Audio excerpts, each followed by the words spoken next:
building AWS Solution Architect agent app with Amazon Bedrock. So I want to talk about that it's never been a better time to be a builder right now. There's so many ways to reimagine everything you've built in the past, from generating text to generating images. There's so many different ways we can leverage generative AI, large language models to really recreate, reinvent what we've been building. So I'm excited to show you some of the things that I've been building to help builders with this agentic workflow. But first, let me introduce myself. My name is Banjo Biami. I'm a senior developer advocate at AWS, meaning I create cool technical content to educate and inspire builders such as yourself. I love video games, so you can talk to me about anything like about that. And I also love meetups. I have my own meetup group. I like to bring people together and learn and build. So just being a developer advocate really influences like how I present, get things ready, and getting people to build. Hello everyone, I'm Namrita Shah. I'm basically an AWS hero and a software engineer by heart.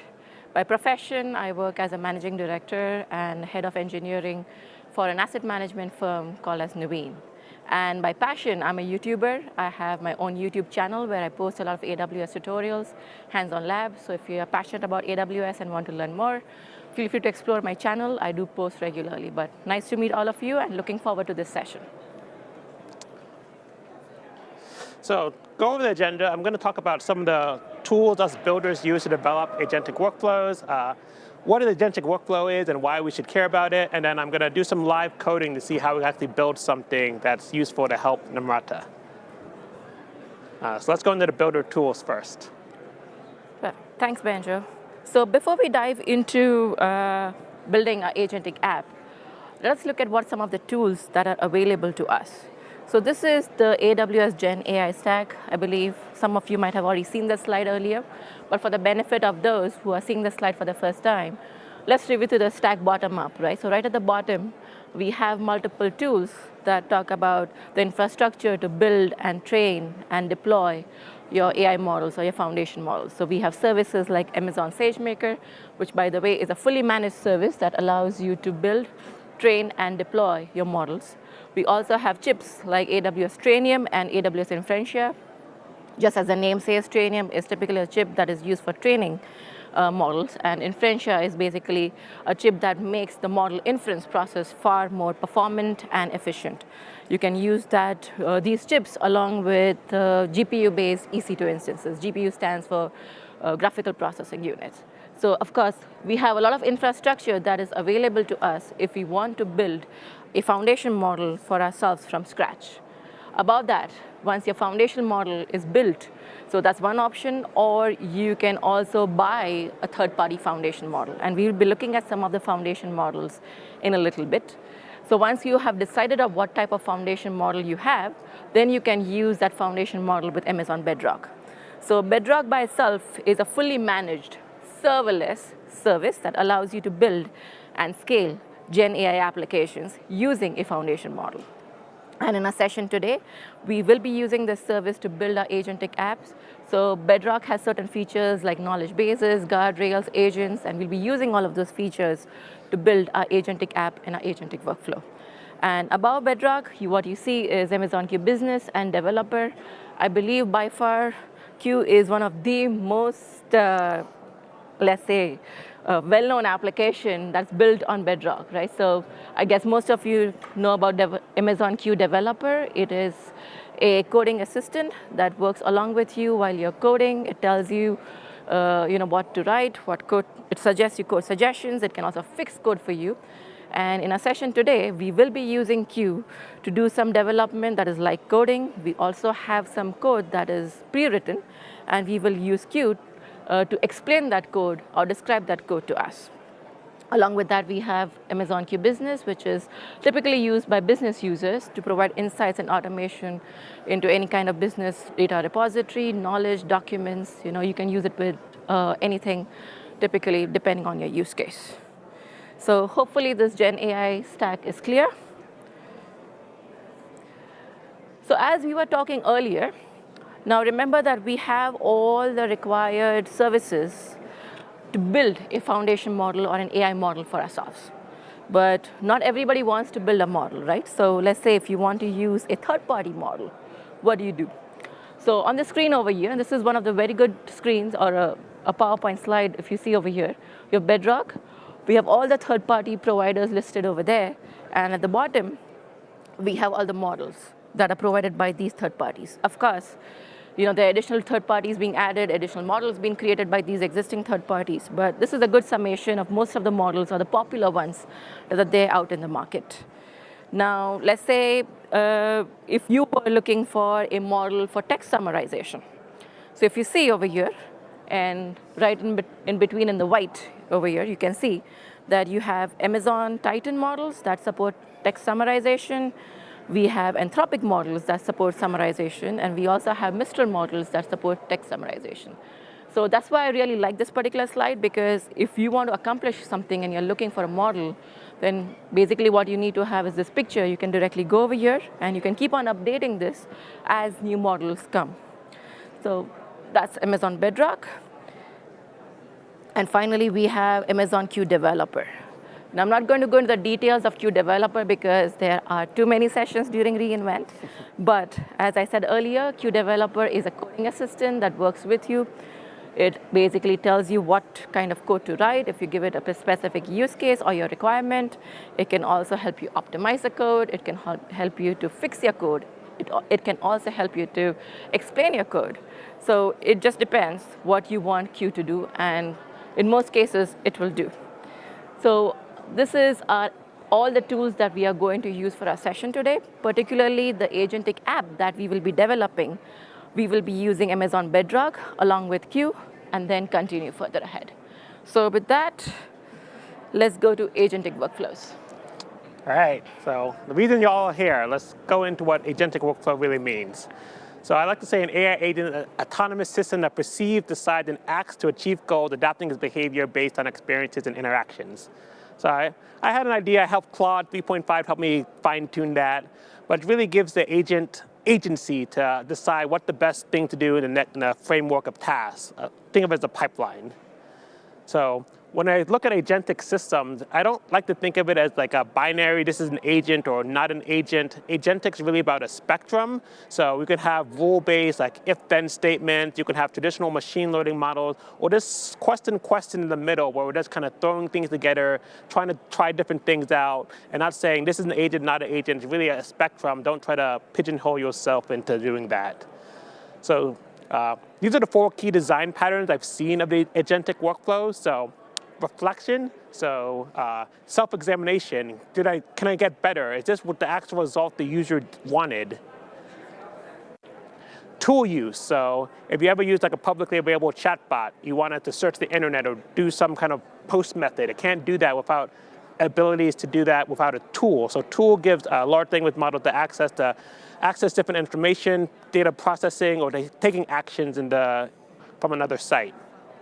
Planning, so if I use a publicly available chatbot and say, like, I need to help, translate this receipt into Japanese, like I need to have some type of plan of what that agent LLM framework is going to do, and having the agentic workflow allows that kind of step by step. This is what I'm going to do. I'm going to reflect on that. If that actually worked. If that worked, what's the next step in this process to finish the request for the user? And then we have multi-agent collaboration. So sometimes an agent can only do one thing that's good. Another agentic system could be better than that. So I can pass that request to that agentic system. It can process it and send it back to the original system. So this is how you're starting to build. Like if myself, I'm not good at making PowerPoint slides. I'll pass it to a colleague to help me make these PowerPoint slides. So agentic systems work in that same way where they can pass it off to an expert that's trained in that particular task and then leverage the initial request from the user. So why build agentic systems? So all of you have probably used some kind of publicly available chatbot before. You probably put in a request, and you didn't like the request that happened because it was just, we call it zero-shot prompting. I just send a request, you get a response back.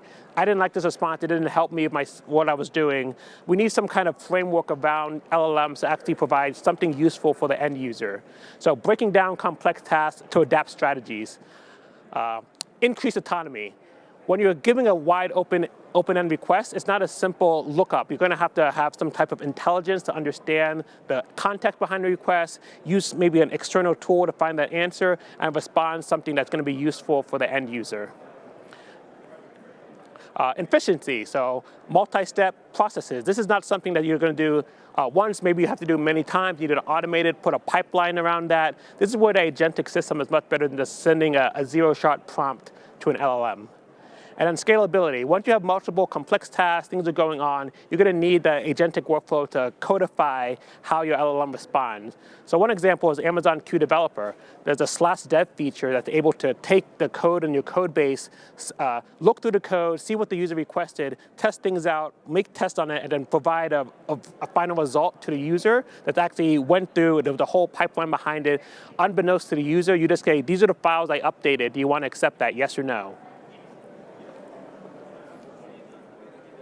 All right, so with all that, let's get to actually building, my favorite part. But before we build, I kind of want to know about the daily life, Namrata. Sure. So in my day-to-day life, I mean, I work with a large engineering team. I have a bunch of architects also on my team. So I do a lot of code reviews. I do a lot of architectural reviews. Personally, while I'm learning AWS, I create a lot of architectures myself. One of the other things that I do is I explore different features on AWS because I build on AWS a lot. And finally, once I have learned and explored some of the features of AWS, I tend to create a YouTube video and post it on my channel. So that's how my day-to-day life goes. So is that helpful? And can we build an app to help me out in my day-to-day life? I like to build, so I think I can do something that can maybe, lessen the load a little bit. Perfect. So I have an idea of an AWS Solutions Architect agent app. So I'm sure you've read the well-architected framework, yes. But it's a pretty long PDF, about 800 pages. So if I wanted to query something about that and get instant response to my particular use case, this is where something like a Bedrock knowledge base can be useful. So my agentic framework can actually look up the knowledge base and provide a context-aware answer to any kind of question you have regarding AWS. Sure.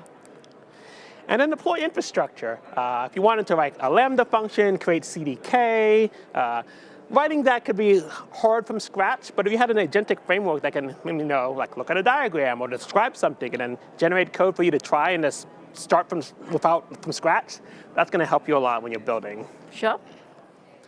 And then creating diagrams. Diagrams is hard. You have to open a PowerPoint and get the architecture slides and all that. What if we get to say, draw a diagram for me and I can edit that? Like this, that's going to save you a lot of time. I can imagine that. So I can actually give you a use case and you can draw a diagram for that using your agentic. My agentic workflow can draw a diagram for that, okay, yes. You're getting me excited. So let's do that. And I think our audience will also love it. All right, so let's build. Okay. Let's go here.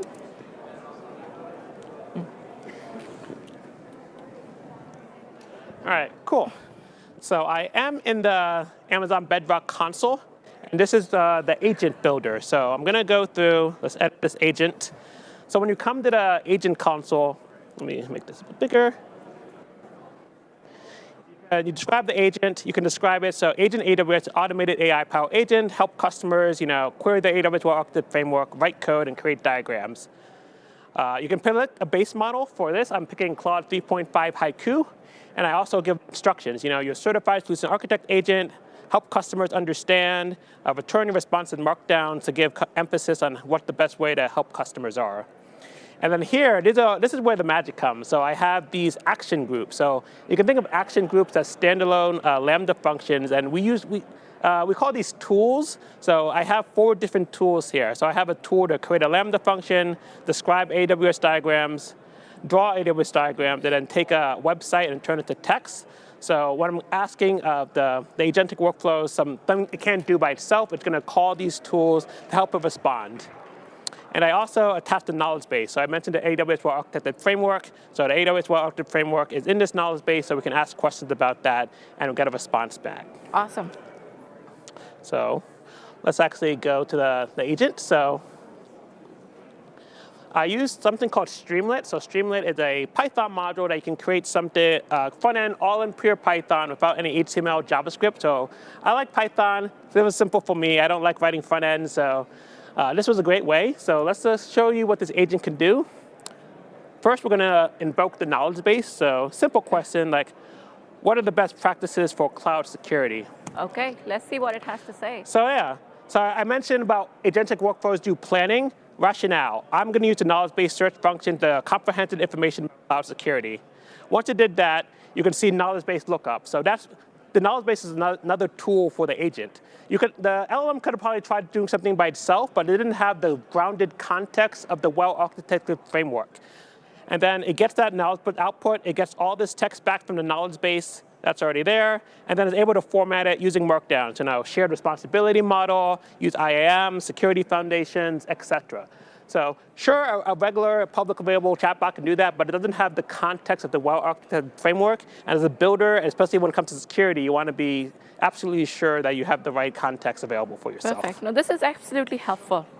So I can ask any questions to the knowledge base about well-architected framework, and it will get me the answer. So this is going to be very, very helpful to me.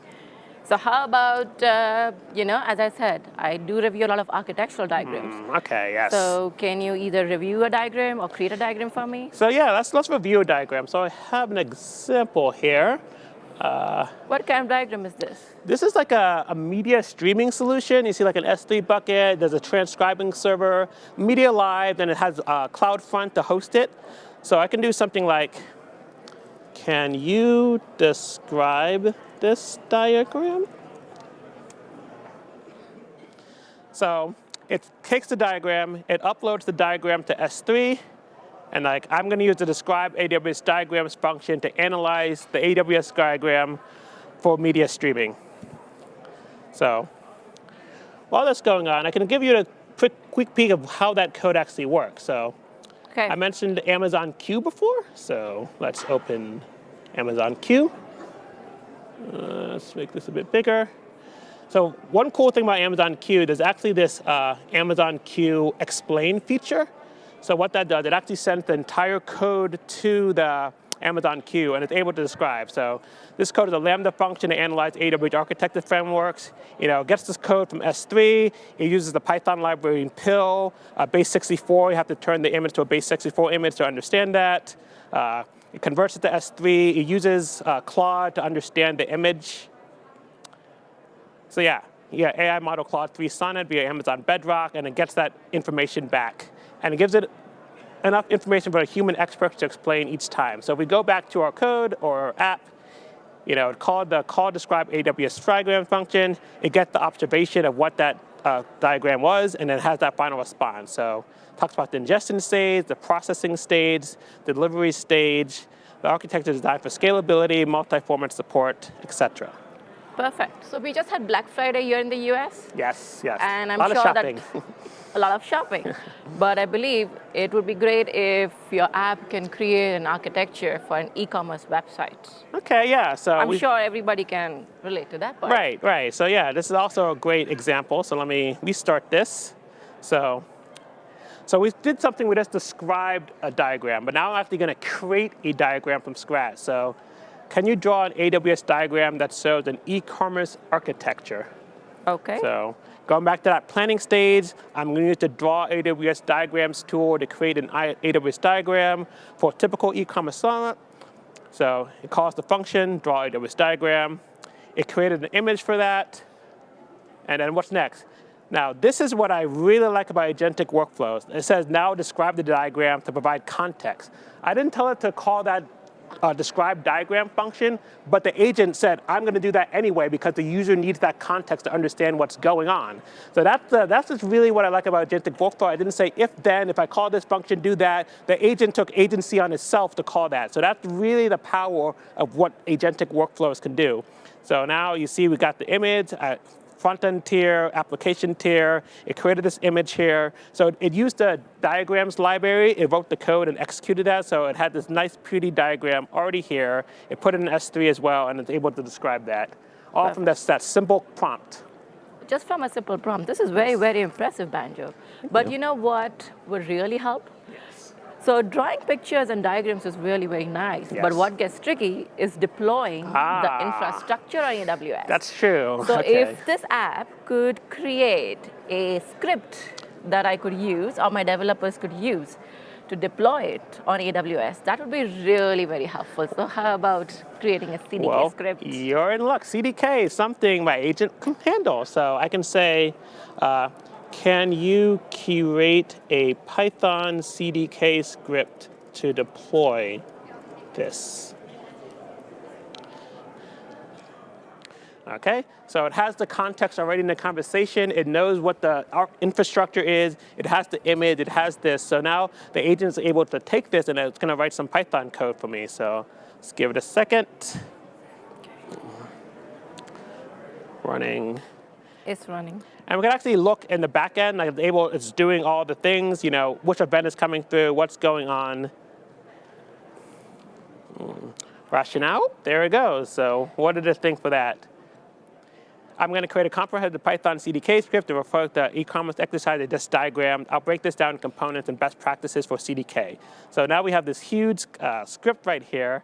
I won't run this. I'm sure there might be some mistakes or something, but it's a good baseline to start. So your builders can leverage the script, building things. So we went from one prompt to having a diagram, describing the diagram, and now we have code to actually deploy that. Yeah. Just for my agentic workflow. Perfect. So for folks, I'm not sure how many of you know CDK, but you can pretty much take this script, create a CDK application. Of course, as Banjo said, there might be some changes that will be needed. It's not 100% perfect, but it gets you, let's say, 60 to 70%. And CDK by itself is a framework. So it's a framework that enables you to kind of provision your infrastructure, AWS infrastructure, as code. So CDK stands for Cloud Development Kit. And since you're doing infrastructure as code, of course, wherever we have code, we need versioning. Yes. So it integrates with Git, so you can have your code versioning going. It also provides you CDK pipelines that can, those are CI/CD pipelines that can help you to deploy the script and have your infrastructure provisioned on AWS. So if you've never worked with CDK, I would certainly recommend that you check out what CDK is all about. And maybe you can just get a script like this, use it, and have it deployed on AWS. So I can deploy something a bit simpler just to highlight, we can still deploy things with our agentic workflow. Okay. So let me do that. So one thing I like, we had that create AWS Lambda function tool. So I'm going to say, can you create a Lambda function that can do sentiment analysis on text and see what that's going to be able to do? To create a Lambda function for sentiment analysis, I'll use the create Lambda function, a basic approach, and I'm going to use AWS service like comprehend. So it knows about comprehend already. It doesn't need to install some kind of library to do that. It's just going to leverage the AWS service to do that sentiment analysis piece, and it's actually going to deploy this into my AWS account, the Lambda function. So all right. It called create Lambda functions. It has the observation. It wrote the code. All right, put your text here, text sentiment analysis. If I go to my Lambda console, text sentiment analysis 19 seconds ago, so just created it. Let's go back. So let's ask it, can you give me Python code to call this? So this is the client code to call the Lambda function. Correct. So the Lambda function is deployed. I just want to run it locally on my machine to see if it works. Pass your text to analyze it. All right, it gave me this, Lambda, Bedrock 3, try it. Here's text. I love this product, so let's go here. Copy, Visual Studio, go to test.py, paste all that. Cool. One thing, this was deployed in US West 2, so I actually need to update this code. Amazon Q has inline command, so I can actually just highlight the code, press Command-I, and say update to US West 2. I never remember the syntax for that, so is it region? Is it region name? It's region name. So yeah, I would have got that wrong. Accept, save that, go to terminal, and let's run test.py. Will it work? Oh, it worked. Woo. All right, live coding. Let's go. So I love this product, sentiment analysis score. So amazing, I'm able to deploy something in my Lambda function, get code to do that, and test it out right away. Use Amazon Q to update it.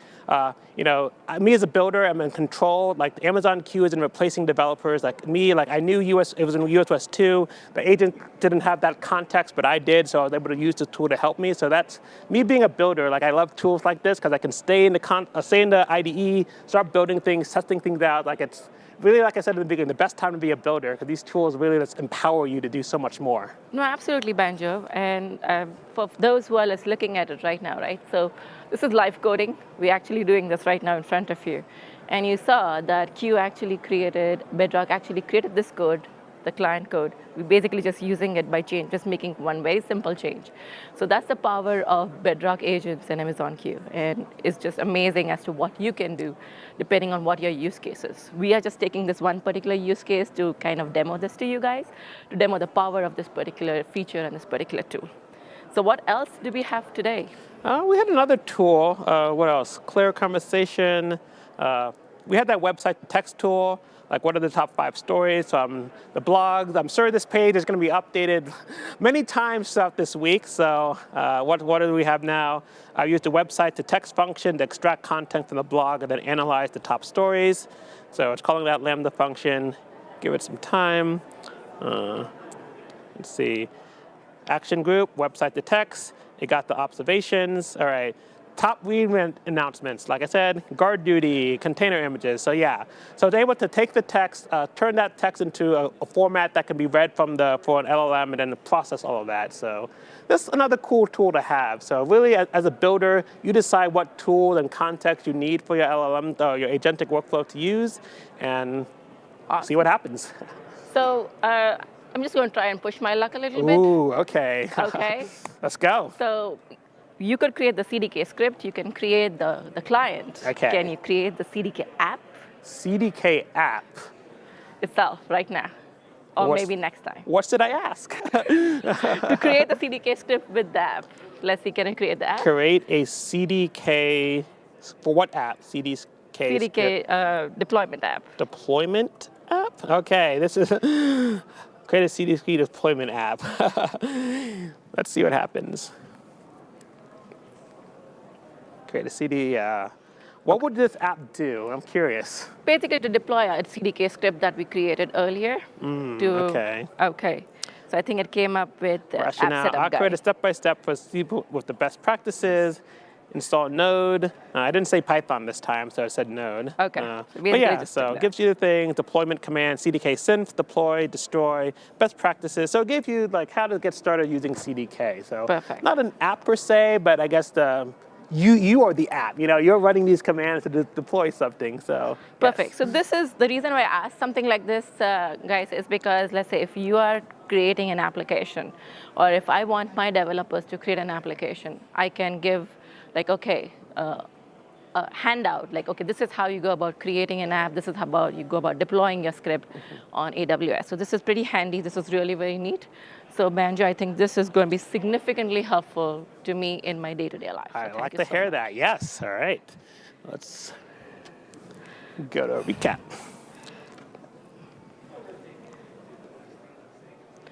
So guys, we're going to do a quick recap as to what we saw today. So first, we saw leveraging Amazon Q to do some live coding. We made certain changes to existing code. We wrote some new code. You saw how to make changes, just like if you have to change a region, just go on top and tell it that, hey, this is how you make certain changes, or these are the changes that you want. We saw Amazon Bedrock. We saw how to use Bedrock agents. We saw how to use a knowledge base, wherein you could, as Banjo mentioned earlier, you could have the whole well-architected framework for 800 pages right there, and if you ask a question, it'll come back to you with a response, right? So you don't need to go about scanning 800 pages, especially let's say if I'm working with my developers. I don't want to be scanning through 800 pages to figure out what's going on. And the most important part over here is, by doing this session, what we want, the message that we are trying to give to all of you is that you can easily integrate AI into your personal workflow, your day-to-day workflow. You just have to look for various reasons or the various use cases where you can use AI. So in my case, let's say I'm working with my developers, I'm working with my architects, I can use something like this to basically get an architecture done or get some code done. At least it is 60 or 80% over there, depending upon how accurate the Amazon Q's code is, but mostly it gets there, let's say. So it can be really very helpful. So you can find different ways in your personal lifestyle or in your personal workflow to integrate AI really very easily, creating some app like the app that we just showed. So any last comments, Banjo? Yeah. I like to leave this quote, nobody has special information about how to best use AI at your company or playbook and how to integrate your organization. Ethan Mullock said this, and it really resonated with me. I mentioned in the beginning, this is the best time to be a builder because nobody knows how to build all these things. Like you have to decide what works for you, what's going to be useful. We have all these tools available, Bedrock, Q, but you really have to find out how it's going to work for you, how you can integrate it to yourself. AI really empowers the individual, so you have to figure out how that empowers you so you can build for your customers and have fun. And if you want to learn more about building stuff, I created a workshop, building agentic workflows on AWS. You can scan this QR code, save this. It saves you step-by-step on how to create agentic workflows using Amazon Bedrock, some of the third-party modules as well. You can run it in your own account, the detailed instructions on how to build. Like for me, building is the most important thing, so I'm always going to have ways for people to build. And we'll get that. And then with that, thank you all. Thank you all for joining our session. Yes. Hopefully it was helpful. So thank you so much. Yes.